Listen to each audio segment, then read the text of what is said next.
Hi Leo, welcome to your month ahead taroscope with me, Raphael from Reydiant Reality. It's an absolute pleasure to have you. Thank you so much for being here. Thank you so much for joining me. If you haven't already, please don't forget to like, share, and if you should so choose and it resonates, hit that subscribe button. If you are already a continued subby, you know I love you for it. With that said, if you would like to book a personal tarot reading with me, you can do so on the website address below. And before we start, if you would like to get the monthly general overview, just like I do a weekly general overview, I do a monthly one as well. You will only get that if you are on the mailing list below.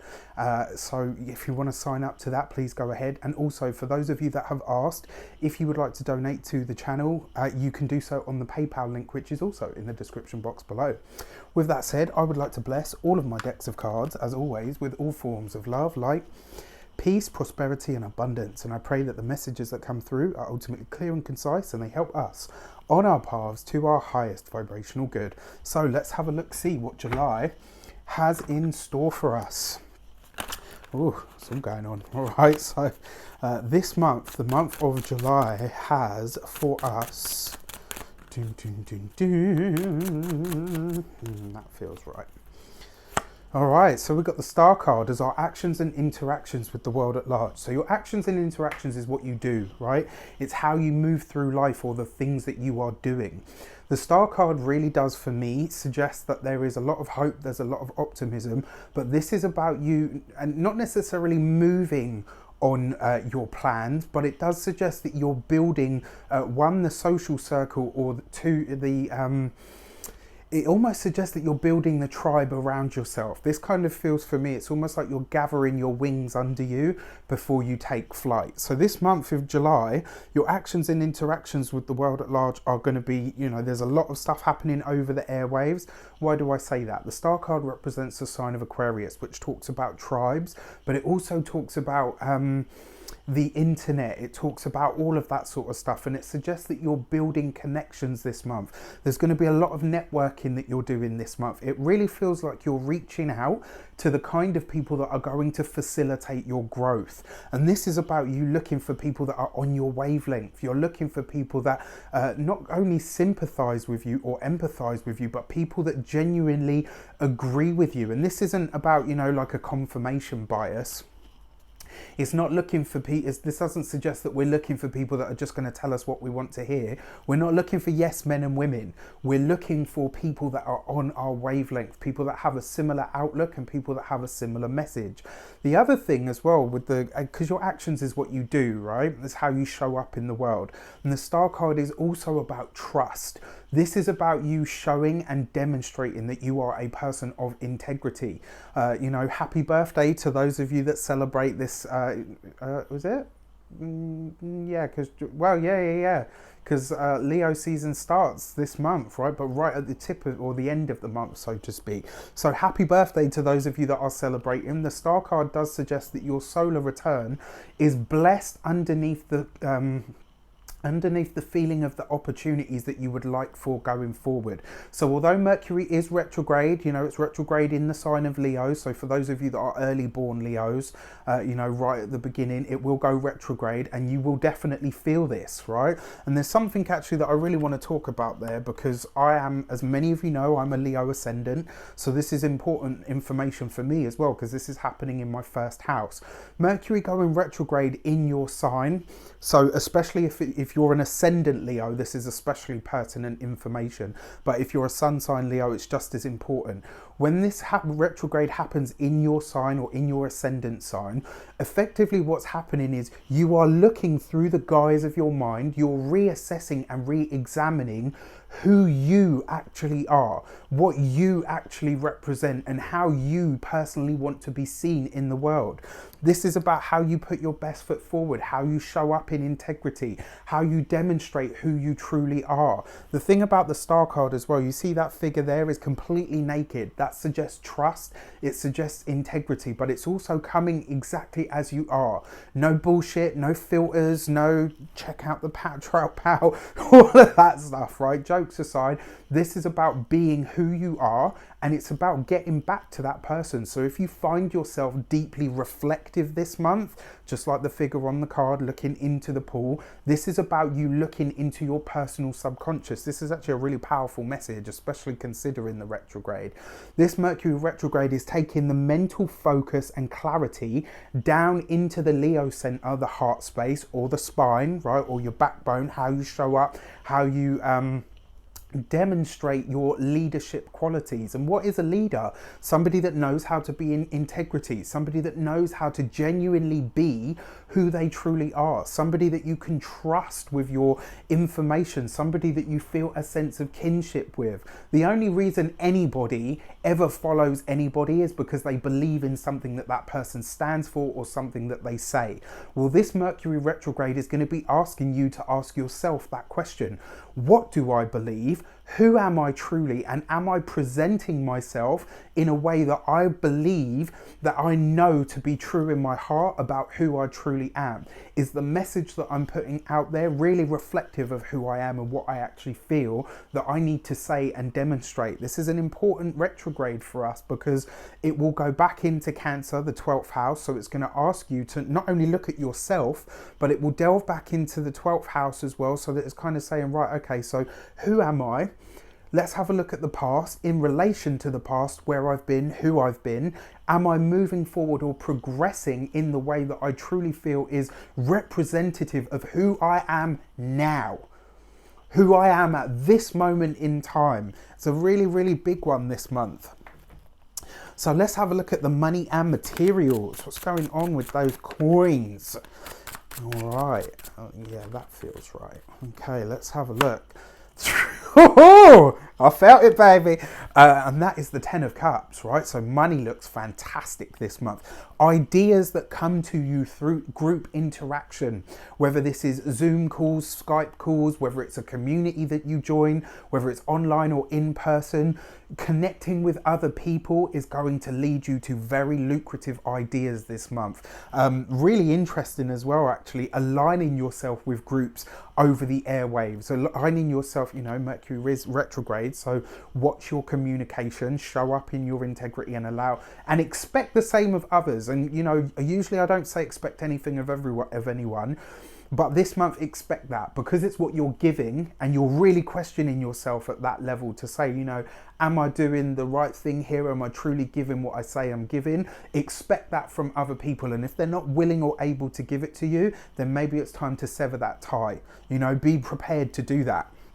But with the 10 of Cups as money, this is money and finance. It's a blessing when it comes to physical health. This could be a blessing that comes into your home, because the 10 of Cups itself has a feeling of home, right? You know, the happy home. The 9 of Cups brings you wish fulfillment. The 10 of Cups brings you wish fulfillment of abundance. It's so abundant or so light and brilliant that you can share it with others. The fact that it's underneath or next to the light of the star, it just gives it that extra brightness. This is like double blessings. But like I said, your best ideas, your best money spinners are going to come when you connect with other people. They might not necessarily be ideas that you can exact this month, but they are things that you can utilize going forward. Mercury is retrograde, so don't necessarily set off with that. But the energy here is absolutely phenomenal. And even at moments where you're thinking, oh, you know, Mercury's doing its thing, you will be very, very surprised. I don't feel like it's going to affect us like it's going to affect everybody else. But money looks really, really nice this month. I mean, that 10 of Cups is beautiful. So it's, you know, it's great. Communications with the world at large, you've got the 2 of Wands, right? So this is really interesting. This, for me, suggests that this month, Leos, we meet somebody or we connect with somebody that can really facilitate growth. Because it's got the Star card involved and the 10 of Cups there, this could be somebody that you end up interacting with, not necessarily by accident, but by serendipity. The 2 of Wands can represent affluent people, affluent situations, and because it falls in your community communications. This is you talking with somebody or connecting with somebody that has that kind of air about them. Somebody that is established, somebody that has literally nothing to prove. If they say they want to help you, there's no ulterior motive because they've already got their own. There's nothing that they need from you. They just happen to like you and your vibe, which is fantastic, right? It does suggest though, because it's in your communication sector, the Two of Wands asks you to make a decision. You've got to choose between your past and your present this month. And you know, how interesting is that then, that the Mercury retrograde is going back into Cancer, the 12th house, doing that whole thing there. You will have to look at your past in order to forge a path going forward.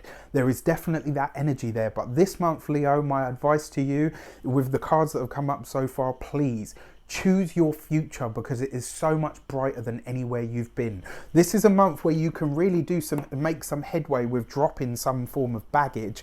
You've just got to be brave enough to go for that. All right, so, or to step into uncharted territory, so to speak. So your heart and half sector, right? So this is your personal relationships. You've got the Hanged Man. So for those of you that are single, this looks like you're more focused on your personal achievements this month. It's not necessarily a time for you to meet anybody. I mean, you could meet somebody for sure. The chances are that you will connect with, so if there is somebody new coming into your life, the chances are you will connect with, you will connect with this person more over spirituality or more over the depth of life. This doesn't suggest anything surface level or kind of superficial. It suggests that there'll be a bond there. You could find somebody that you resonate with on a soul level, because the Hanged Man does represent spirituality, but it's also got links to Neptune. Mercury is retrograde, so just keep an eye on that. Maybe this isn't necessarily the month to commit, but it's definitely a month where you can explore whatever connection comes up. For those of you that are already partnered, this looks really nice. The Two of Wands suggests that you and your partner are moving forward together. Coupled with the Hanged Man, it suggests that you guys are taking it easy. You're taking it easy together, but you're also taking it easy separately. And this is going to add a sort of, it's almost like you're going to start to look at your partner in a different light this month. You're going to look at them and think, actually, you know what? Yeah, we are right for each other. Even if you've had issues or problems up until now, you will notice there's some kind of a balm or a salve that is that's added to your relationship this month, where it kind of, things just seem to settle down and you kind of think to yourself, yeah, do you know what, this feels right. The Hanged Man does suggest that you will both want to go above and beyond for each other. Try not to overdo it, right? Because when these transits end and this month is gone, if you can't uphold that level of commitment to each other, you know, maybe work gets hectic or whatever, you might internalize that and start to think, oh shit, now maybe there's something wrong. So, you know, try to think of it like, you know, when you dam a river, you let that the water out slowly and gently so you can harness that power. Whereas if you just open the floodgates, you get one massive rush and it's great for a little while, but then after that it subsides and kind of trickles off. So think about it that way this month. So let's have a look at the weeks of the month. For the first week of July, we get the Judgment card, right? So the Judgment card is, I believe, where you are probably going to be looking, you'll be asking yourself about the big changes and shifts that you want to make. The Judgment card always precedes huge changes, and this kind of suggests that you are thinking long term this month. You are really putting together a plan or a focus or a goal where you're thinking long term. Where do I want to be 10 years, 15 years, 17, 20 years from now? This is you asking yourself that on a really deep level. And with the Judgment card in the first week, it suggests that you are ready, willing and able to create the changes or the steps that you need in order to get to where you want to be in your personal future. So there's something about this month where you're building for where you want to go, for where you want to be.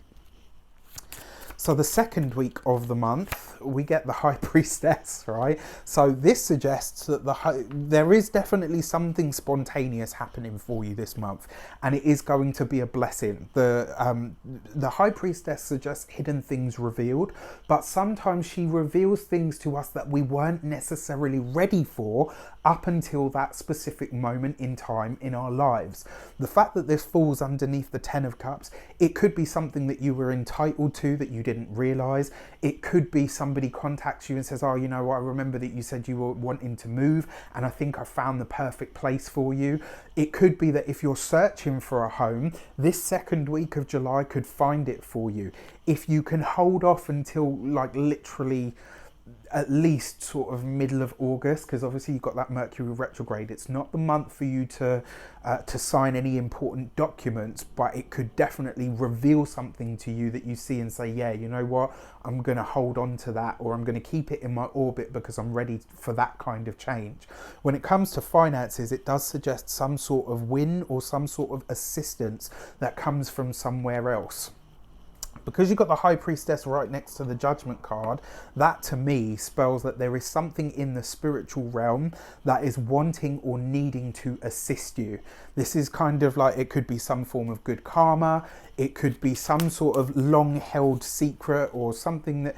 It's almost like there's something in your past that you didn't even realise was supposed to be yours, and this month it's making itself known. It might well happen when Mercury dips into Cancer, so keep an eye on that, because the High Priestess does represent the sign of Cancer. Third week of the month, we've got the Wheel of Fortune, right? This is fantastic. Wheel of Fortune, spontaneous synchronicities, blessings, luck, expansion and growth that comes from the universe, right next to the High Priestess. There is definitely something hidden, and it's not even like a blessing in disguise. It's just a straight up blessing. There is something coming into our lives this month that we're just going to be like, is this for me? And it's kind of like, I see you kind of like going, okay, any minute now I'm either going to wake up or somebody's going to jump out and say, psych, got ya. There is none of that this month. It's just a blessing that comes to you from out of the blue that you never in a million years could have expected. I mean, I'm like fucking psyched for this. So the fourth week of the month, we got the Star card again, double hit of the Star card energy. Now the thing with the Star card is, because it represents Aquarius, it can talk about the future. Very often it talks about things very distant in the future, things that we... You know, when you go off into a reverie and you think, oh yeah, you know, 15 years from now I might be here doing da-da-da-da-da. This month you will get a glimpse, just a tiny little glimpse, almost like through a tunnel, in a vision, in a dream, in a daydream is very, very possible. Maybe you'll be having a conversation with somebody and you'll just have like an intuition about something, about where something could go or what it could become. Because the Star card really does, it suggests that things come spontaneously, but it also sees you looking distant into the future and getting a sense of where something is heading, right? It gives you that star to hope for or guide you towards something that you truly want. Because it falls underneath the Hanged Man, this looks like in the fourth week of the month, you'll see him through some form of confusion. And it suggests that in your relationships, you will be making a big decision. Doesn't necessarily mean an ending to a relationship. It could be that the relationship evolves. It could be that it takes on, should I say, a deeper significance for you. But there's something, I mean, there's not even something, there's lots of beautiful things happening this month for you, Leo. Like really, it looks like change is happening on a really big scale. You know, you've got some big cards here, and these messages are not light by any shape. So the key to the month is the Six of Pentacles. Wherever you feel like you may have been going through the karma, working karma off, or dealing with something that you need, you know, that needed to happen or whatever, this month you realise that you've paid your karmic debts. When Mercury dips into Cancer, you might very well have that experience where you say, no, you know what, I've been through enough now and I'm ready to claim what else is new out there. There is definitely somebody or someone, as you know, it feels like a person that wants to help you or assist you in some way, shape or form. And it could be, through finances. It could be if you've got a business idea that this month somebody says, you know what, yeah, really like to work with you. I'd like to collaborate with you. I'd like to invest in you. Obviously, have the conversation again once Mercury clears so that you can get all of the details. Don't sign anything this month if you can absolutely get out of it. But this month is an amazing foundation. You are laying all of the cornerstones for what is promising to be something truly spectacular, shaping up in and of and for your future. I wish you an abundance of all of that good stuff. Have a fantastic month. Let me know how it shapes up for you in the comments. I'm super excited for this one myself. Take care, and I'll see you soon.